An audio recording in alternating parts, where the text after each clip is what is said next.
Hello, Jack.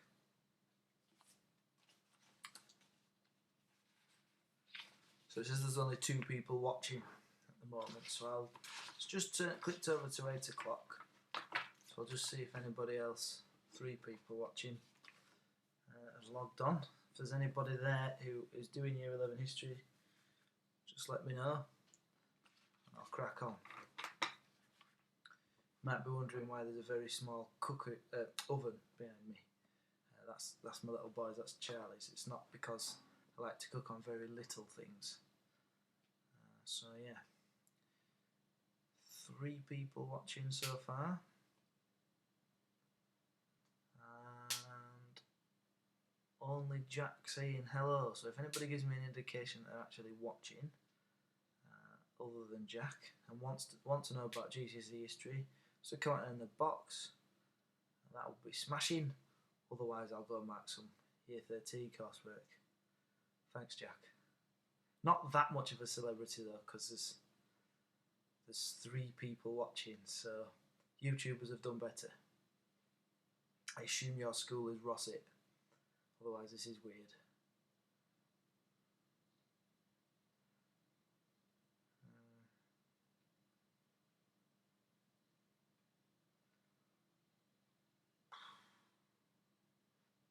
Well, 5 people watching now.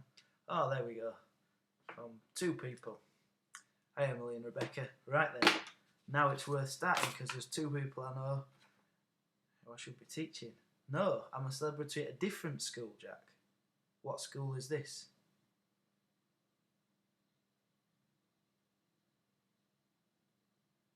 Well, anyway, I'll start teaching. So, reasons for the boom is the first topic. There's a few different questions on the past questions that are all online on the website. And so the first thing I'm going to talk to you about of why there was a boom. I should speak about Western Favell. No idea where that is. Brilliant. Hello, Western Favell. Is I should talk to you a little bit about what the boom is. It's a bizarre. Hello, Emily. It's a bizarre thing to call something a boom. Without really explaining what it all is. And basically the economy was just doing so phenomenally well during the 1920s. People were getting higher wages than they were before, more people were employed for most of the 1920s, businesses were making massive profits, and historians, as they tend to do, looked at it and thought, why did that happen? And one of the reasons it happened, the first one I'm going to talk to you about, is World War I. Obviously World War I happened 1914 to 1918. But the great thing for America is that they didn't actually get involved until 1970. So that meant, whilst the others are busy killing each other, America could sort of sit back and go, we're going to make some money off of this. And make some money they did. The first way they made money, and the easiest one to understand, is they lent $10.5 billion to Europe collectively, to France and to Britain, probably the most of it. And that 10.5 billion, well, that's not money gained, is it? That's money given away, except the interest. Because, of course, when Europe paid it back, they didn't just pay back 10.5 billion, they owed 10.5 billion with interest. So through the 1920s, Europe had to start paying it back, and American banks, who were the ones that lent the money, because that's what banks do, they were getting a lot of money back from Europe. And if banks are getting money back, they can use that money for the economy. They can lend it to businesses, they can lend it to people to buy on the stock market, and so on and so forth. So another thing is, you might have probably learnt about the First World War through your school career, and it required a huge amount of men to go into the armed forces. So, hello Rebecca. So selling to, I hope you're well by the way, selling to Europe, because all of these men were in the armed forces, fighting or contributing in some way to the fighting that was going on. The industries of Europe were not doing so well. Women stepped into the front, nothing to do with the fact that they were women, they just were people who weren't used to doing the jobs which people who'd left to fight had been doing for years. So productivity wasn't at the highest rate it could possibly be. So the businesses weren't producing as much, weren't selling as much. And a lot of the businesses had been converted to war industries anyway. So Britain's economies, Europe's economies generally weren't doing so well. So there was a lot of demand for products that otherwise weren't being made. Who was going to sell it? America. So American businesses got a bit of a kickstart in the years 1914 to 18 because there was a lot more orders from America. And finally, countries like Britain and Germany were very influential around the world.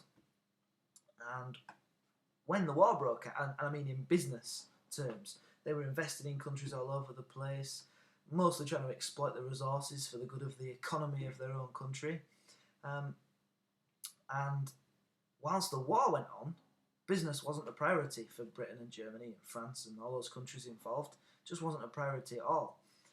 And I've given an example on there. Asia is an example of an area in the world which European nations had invested a lot of money in and tried to take over the economies of.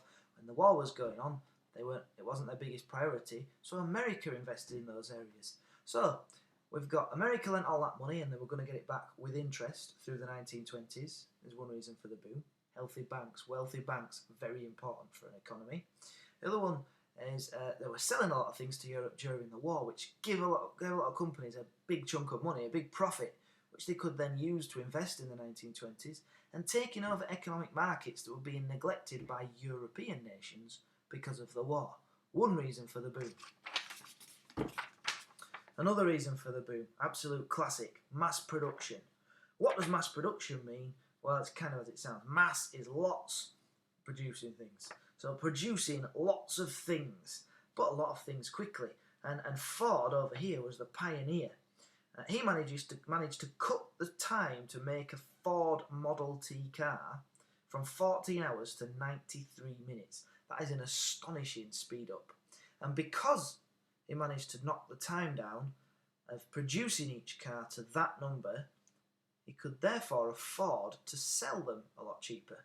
Because if you think how many cars he's going to produce in 14 hours, before it was one, now it's going to be a lot more than one.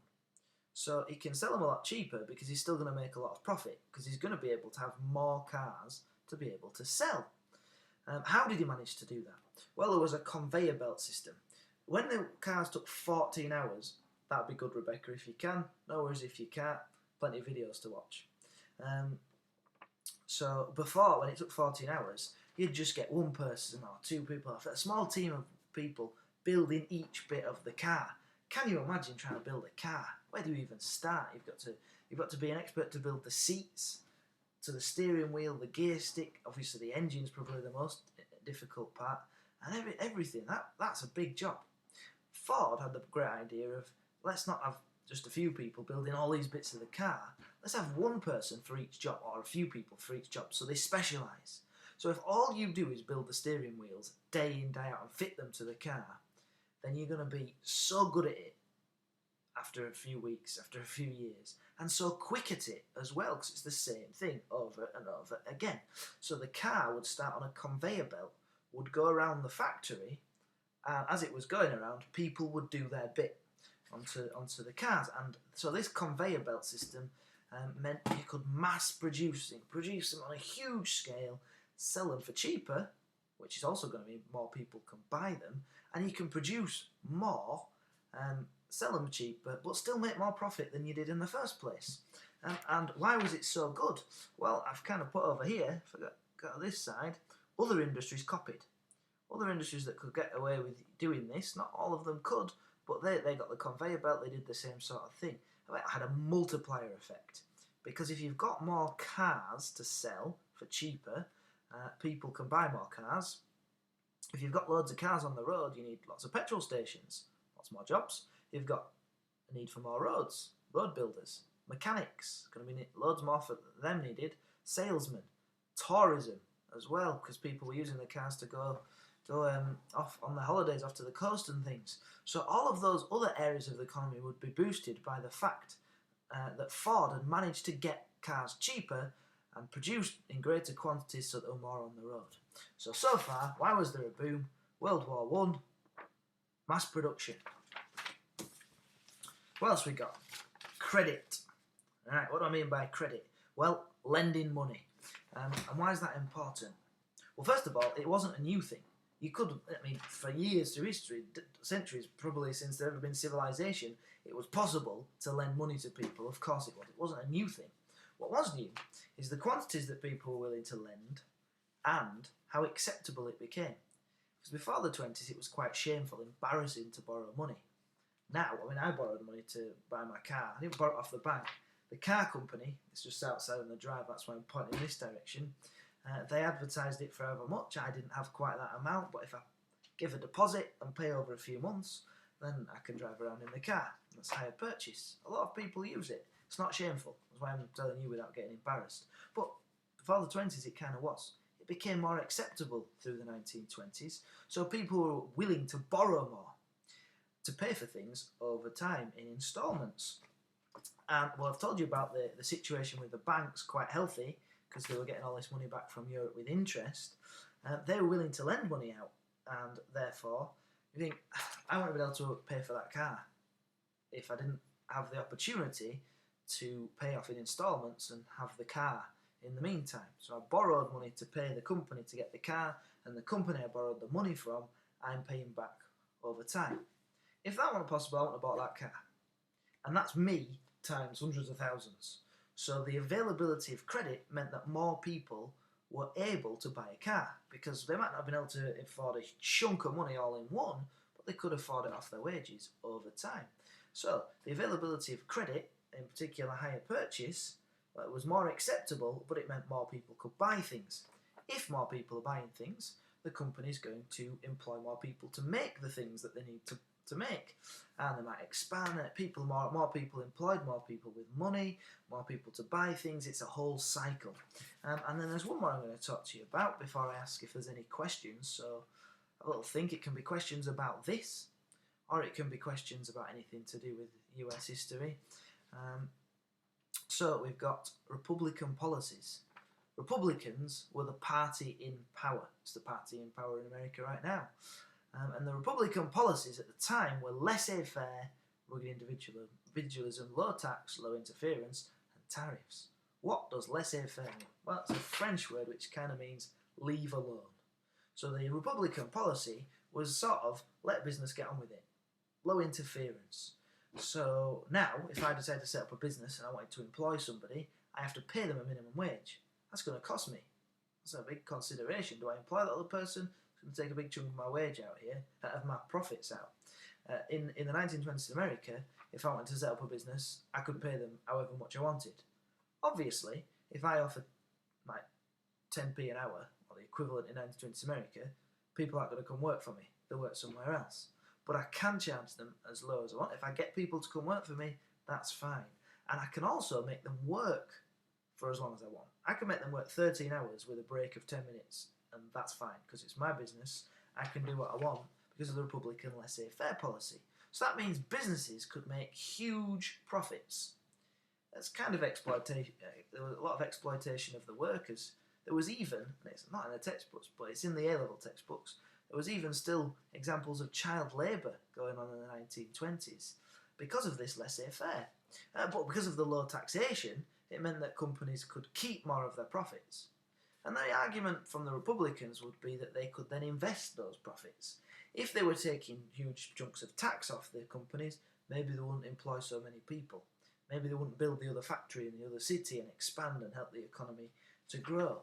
And finally, you've probably heard of tariffs, which is basically a tax on foreign things coming into the country. So, for example, let's see. Cat treats. Where are these made?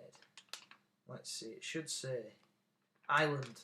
Right, these cat treats are made in Ireland, so they are foreign. That's brilliant. This is a great example. It's almost like I planned it, but I didn't. If these cat treats made in Ireland had a tariff on them coming into the country, in Ireland they might be selling for the equivalent of £1, but here the tariff means they cost £2 because the government's added a tariff onto it.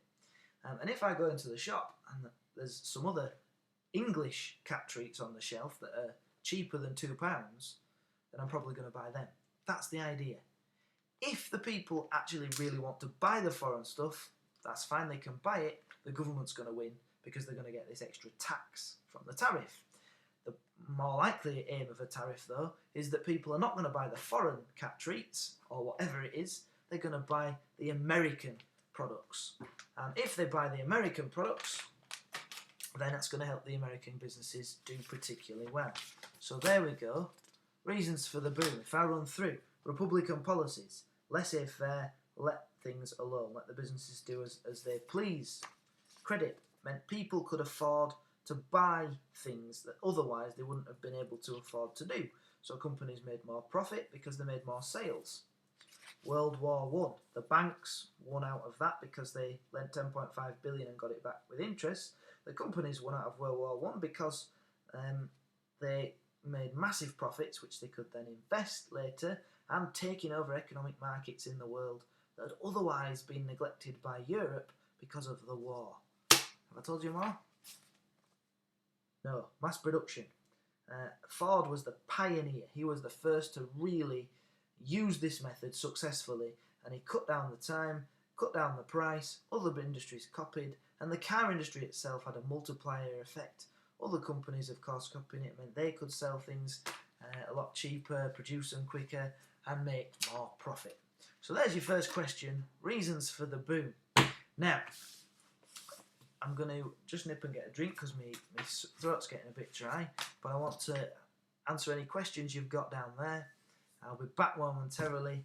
I've got another question to go through with you if you want me to, but if there's something specific you want me to explain because you've revised for the little test we're going to do tomorrow and you're like, I don't know that bit, so I'm a bit shady on this, I can't remember this bit, you need to let me know and I'll teach you it when I come back.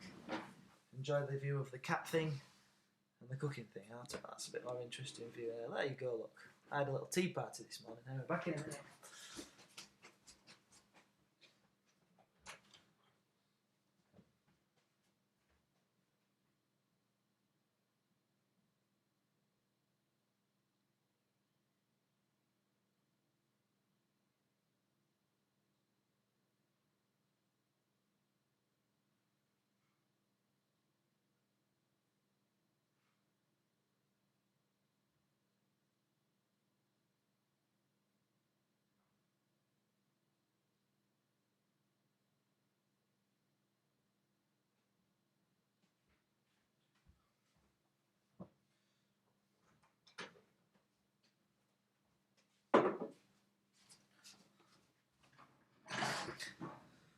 Okay. So, no questions.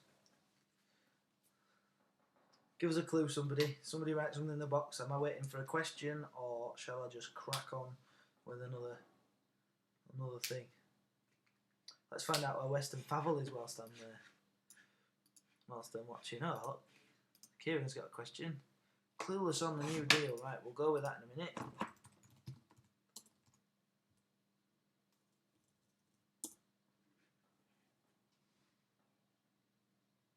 Northampton. Oh, there we go. One way from here. Right, Kieran. Clueless on the new deal. Well, what I'd recommend that you do, if you haven't already, of course, get yourself on the website history.rossitschool.co.uk. Get yourself on the essentials on the GCSE page. Get how successful was the new deal.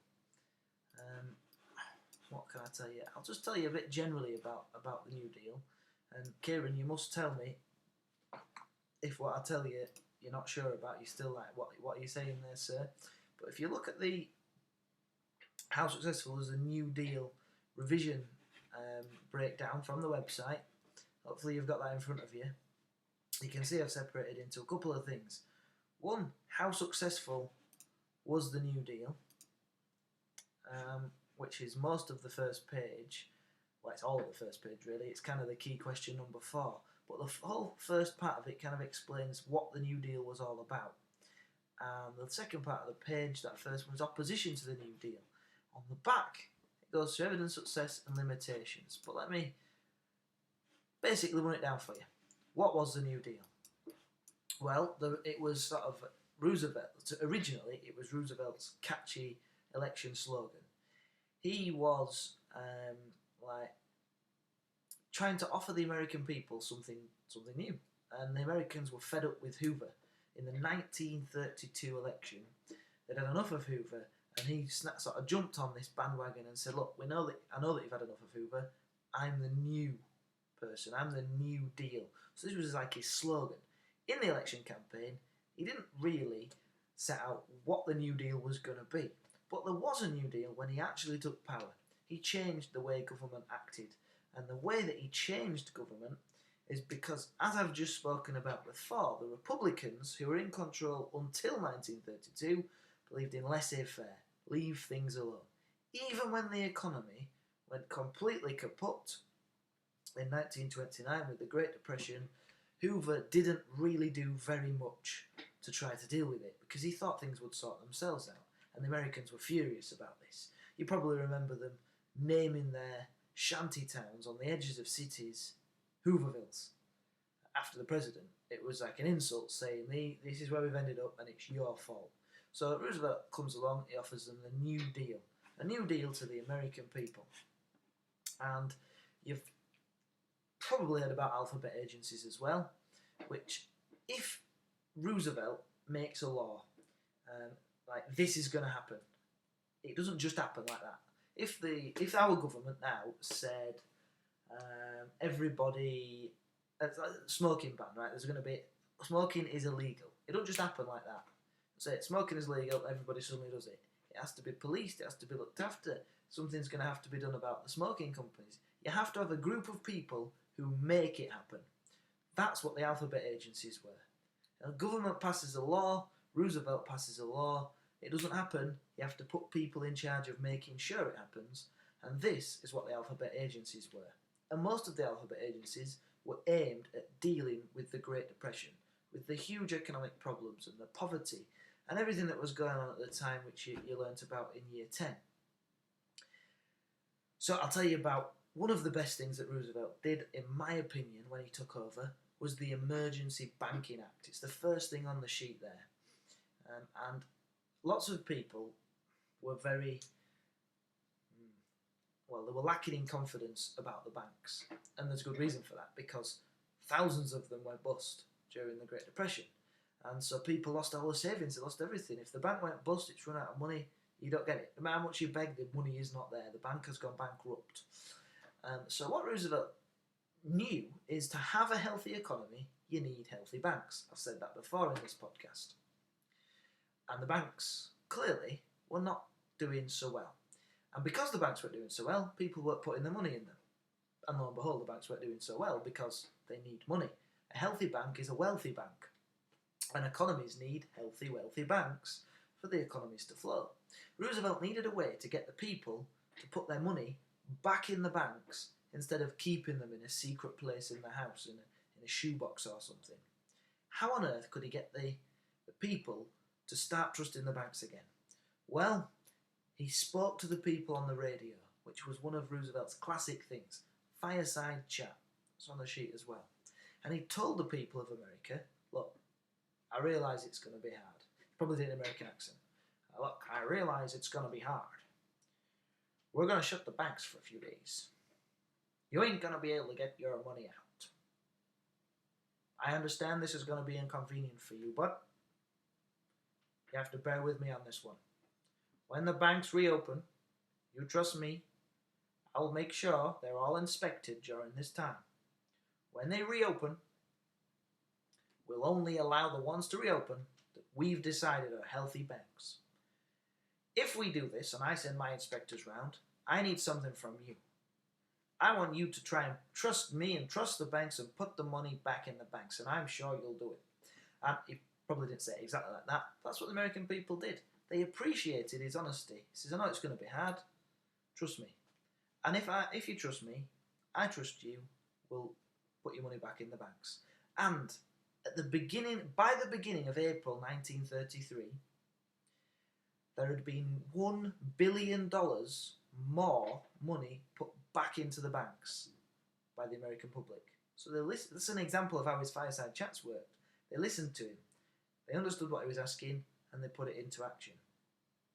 Now, some other examples. Two classic examples are on the sheet as well. The CCC. So Roosevelt decided one of the things we've got to do is get young people into work, because it was the young people who were finding it difficult to get work. because obviously they don't have any experience when they leave school. So, to make sure the young people get into work, he set up the CCC, the Civilian Conservation Corps. Young men would sign up for a period of 6 months, they'd go off to wherever they were needed and they'd do some work, whatever it was. It might be planting trees, digging canals, looking after national parks, restoring historical battlefields, restocking lakes with fish, clearing beaches that had pollution on them, anything that might help the nation in any way, shape or form. And around 2.5 million young men joined the CCC while it existed. 2.5 million young men who were getting a wage that otherwise weren't getting a wage. Now, the criticism of the CCC is that they didn't really get many skills from this. So when they left the CCC, they weren't more employable than before. That's a criticism, but let's not take away from the fact for a number of years, well, literally millions of young men who otherwise might have struggled to get anything were at least getting something. So there we go. And then the AAA is the Agricultural Adjustment Administration. That tackled the problem of the farmers, or the problems that the farmers had, should I say, which was that the price of farm produce was dropping through the 1920s. And what the farmers were doing to try and make ends meet, because the price drops, you have to sell more. The problem with this is, if you sell more, there's more to go about. So the price drops even more. So, here's a classic example. If this was the only iPad in the entire country, I could probably sell this iPad for tens of thousands of pounds. If everybody had an iPad, I'm going to struggle. And that's the logic, you see. So the farmers were producing more and more because the price was dropping and they needed to make so much money to make ends meet so they could live. But because they were producing more and more, the price dropped. And they had to produce even more. And farmers were going bust. Well, the Agricultural Adjustment Administration actually encouraged farmers to grow less.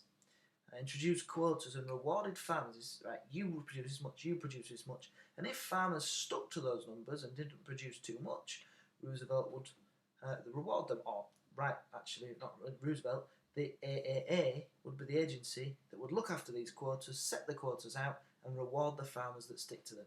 And actually, farm produce prices started to go up again. For example, the price of cotton almost doubled from 1932 to 33. So, there's some examples. 3 things that Roosevelt did. Kieran, you need to give me your answer now. Did that help? Did that work? And if the answer to that is yes, then smashing. And then any other quick questions? I've been on half an hour now, so unless I've got any questions, I'm going to go mark some Year 13 coursework that I've got. So yeah, I'll give you a minute just to let me know if there's anything you want to ask. Kieran, you tell me that made sense. Oh, there we go. Yes, thank you. But there's lots more I'll tell you about the New Deal. In the revision session, just before the USA exam, I was going to make that my priority as a key topic because it comes up so often. So I will go through that again. And yeah. So, unless anybody's got anything else they want to ask, I'm going to do a flyer over to there and mark some Year 13 coursework on the sofa. I'll give you 30 seconds.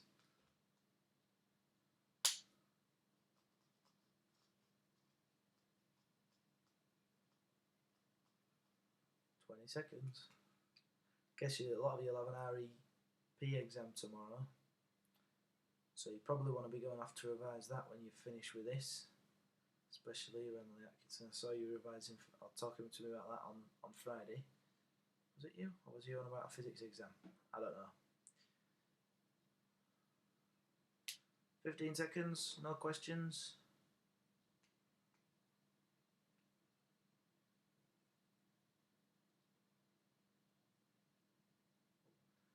Oh, there we go.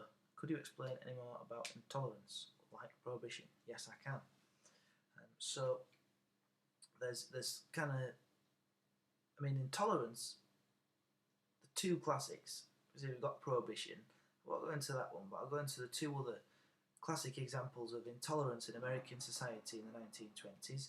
One is Sacco and Vanzetti. Basically what happened is a bank was robbed and somebody died in the bank robbery. And it was an armed bank robbery. And Sacco and Vanzetti were two Italian immigrants, could barely speak a word of English. They were arrested for the crime and they were found guilty and they were sentenced to execution. And there was a huge outcry around the world. The main criticism was these guys were only being picked on for this because they were immigrants. They're being blamed.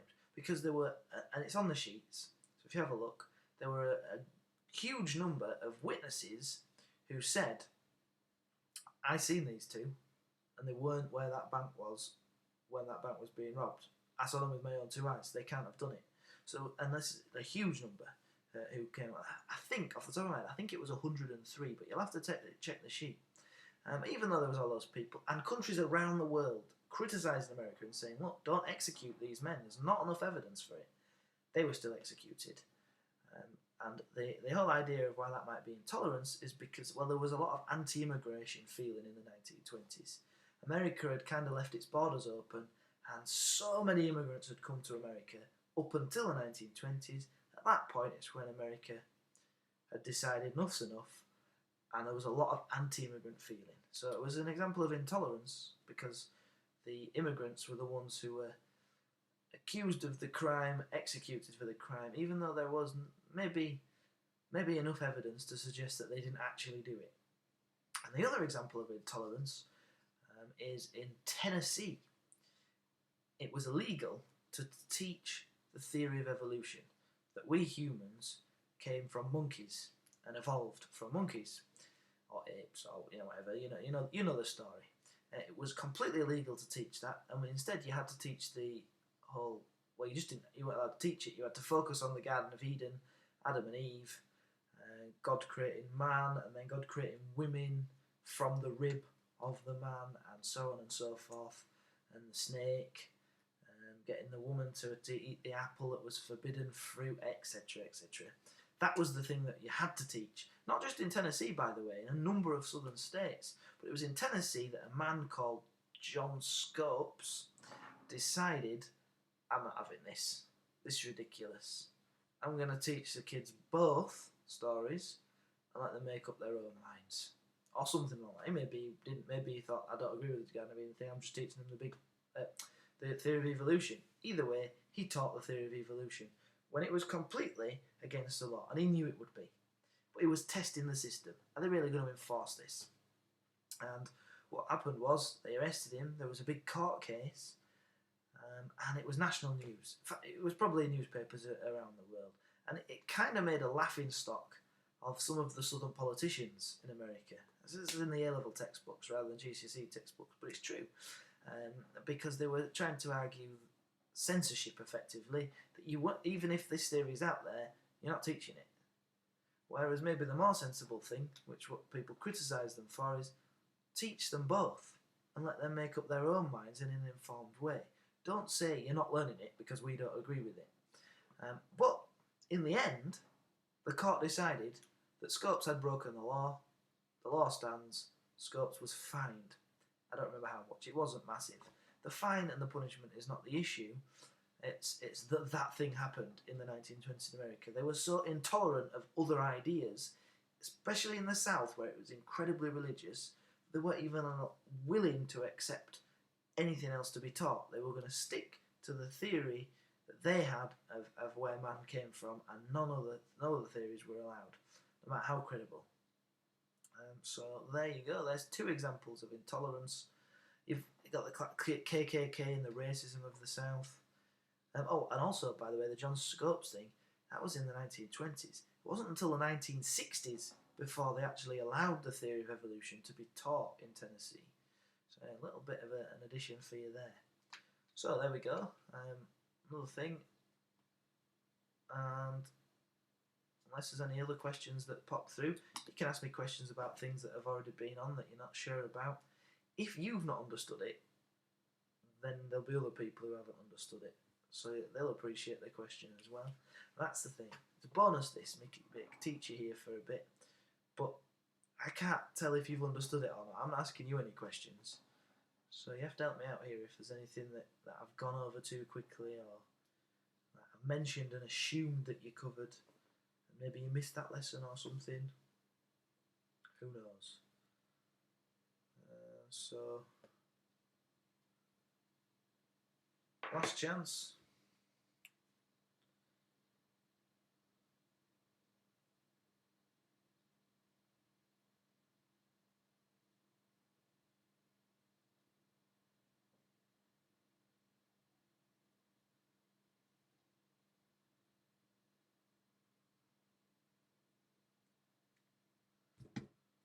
Right then, in which case, I'm going to mark the Year 13 coursework, as well as plan the Year 11 lesson for tomorrow. I'm going to go to bed. So, see some of you tomorrow. Hope Western Favell found this useful. If indeed I am a celebrity in that school, that would be weird, but brilliant. Thanks for letting me know about that, Jack. And same time next Sunday. Last chance. Go in 10, 9, 8, 7, 6, 5, 4, 3, 2, 1. Night, everybody.